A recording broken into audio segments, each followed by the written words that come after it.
Brazil বাদ পড়ে গেছে, তবে আর্জেন্টিনা ঠিকই ফাইনালে চলে এসেছে। তবে খেলতে হবে কলম্বিয়ার বিপক্ষে।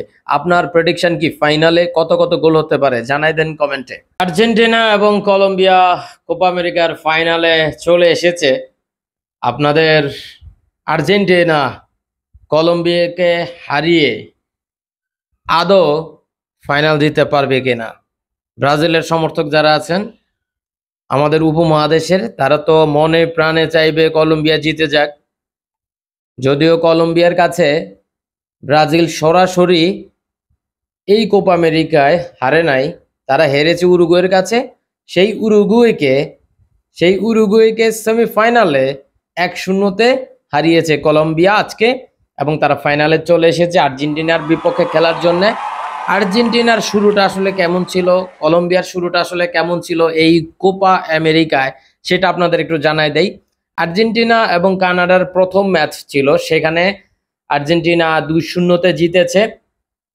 আপনারা জানেন বর্তমানে কোনো এক্সট্রা মিনিট নাই কোপা আমেরিকায়, এবং যেখানে 90 মিনিটের মধ্যে খেলা শেষ হয়ে যাচ্ছে, সেখানে তো মানে পেনাল্টি শুটে যাবেই। তবে গ্রুপ স্টেজে কানাডাকে 2-0-তে হারিয়েছে কলম্বিয়া। তাদের প্রথম ম্যাচে প্যারাগুয়ের সাথে 2-1 ব্যবধানে জিতেছিল। দ্বিতীয় ম্যাচে চিলির সাথে খেলেছে আর্জেন্টিনা, সেখানে কষ্টার্জিত জয় বলতে পারেন, 1-0-তে জিতেছে। চিলি খুবই স্ট্রং ক্যান্ডিডেট ছিল কোপা আমেরিকা 2024-এর জন্য, কিন্তু তাদেরকে হারিয়ে দিয়েছে। তাদের জন্য ব্যাড লাক বলতে পারেন। তবে কলম্বিয়া তাদের পরবর্তী মানে সেকেন্ড যে ম্যাচ, সেখানে কিন্তু বিশাল ব্যবধানে জিতেছে, 3-0-তে জিতেছে। 3-0 কোস্টারিকার সাথে। এই কোস্টারিকার সাথে ব্রাজিল কিন্তু ড্র করেছিল। তো বুঝতেই পারছেন কলম্বিয়া কিন্তু খুব পথটাতে একদম মসৃণ ছিল, বিষয়টা এরকম না। তারা কিন্তু কঠিন পথ পাড়ি দিয়ে আজ ফাইনালে এসেছে। আর্জেন্টিনা তাদের তৃতীয় ম্যাচ খেলেছে পেরুর সাথে, সেখানেও 2-0-তে জিতেছে। কিন্তু কলম্বিয়া ব্রাজিলের সাথে শেষ ম্যাচে ড্র করেছে।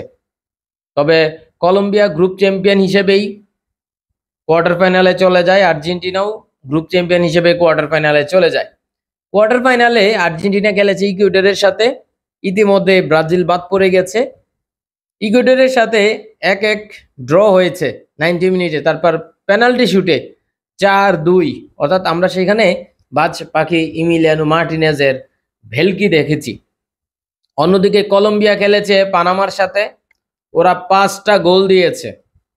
সো বুঝতেই পারছেন কলম্বিয়া কিন্তু তাদের বড় জয় আছে, 5-0, 3-0। সো ড্র আছে। ব্রাজিল আজকে কলম্বিয়াকে হয়তো সাপোর্ট করেছে, তারা জিতেছে, কিন্তু ফাইনালে ব্রাজিল সমর্থক যারা আছে তারা কাকে সাপোর্ট করবে? তবে সেমিফাইনালে আর্জেন্টিনা সহজ প্রতিপক্ষ পেয়েছিল, অর্থাৎ প্রথম ম্যাচ যাকে দিয়ে কোপা আমেরিকা শুরু করেছে সেই কানাডাকে কিন্তু 2-0-তে হারিয়ে দিয়েছে। অন্যদিকে কলম্বিয়া উরুগুয়ের সাথে 1-0 হেডে গোলটা হয়েছিল আজকে। সো ফাইনালে আর্জেন্টিনা এবং কলম্বিয়া, আপনারা কাকে সাপোর্ট করছেন? গোল কত কত হতে পারে এবং ট্রাইব্রেকার শুটে যেতে পারে কিনা ফাইনাল? সো আপনাদের কাছে কি মনে হয় জানাবেন কমেন্টে। তবে কথা একটাই, অর্থাৎ আর্জেন্টিনার ক্যাপ্টেন লিওনেল মেসির হাতে আরো একটা কোপা আমেরিকা আমরা দেখতে চাই। তবে কলম্বিয়ার জিমি রড্রিগেজ, সে কিন্তু দারুণ প্লেয়ার, দারুণভাবে কামব্যাক করেছে ফুটবল কেরিয়ারে। সো সবকিছু মিলায় কিন্তু খেলা কিন্তু মানে একদম একচেটিয়া হবে, বিষয়টা এমন না। খেলা কিন্তু টান উত্তেজনা এবং যে কোনো মুহূর্তে ঘুরে যেতে পারে। তবে আর্জেন্টিনার প্লেয়ারদের খুবই সতর্ক থাকতে হবে, কারণ কয়েকজন প্লেয়ার আছে যারা কিনা কলম্বিয়াকে গোল করে এগিয়ে নিতে পারে। সো আপনাদের কাছে কি মনে হয়, আর্জেন্টিনাকে ব্রাজিলের সমর্থক যারা তারা সমর্থন দিবে নাকি কলম্বিয়াকে সমর্থন দিবে? কি মনে হয় জানাবেন কমেন্টে।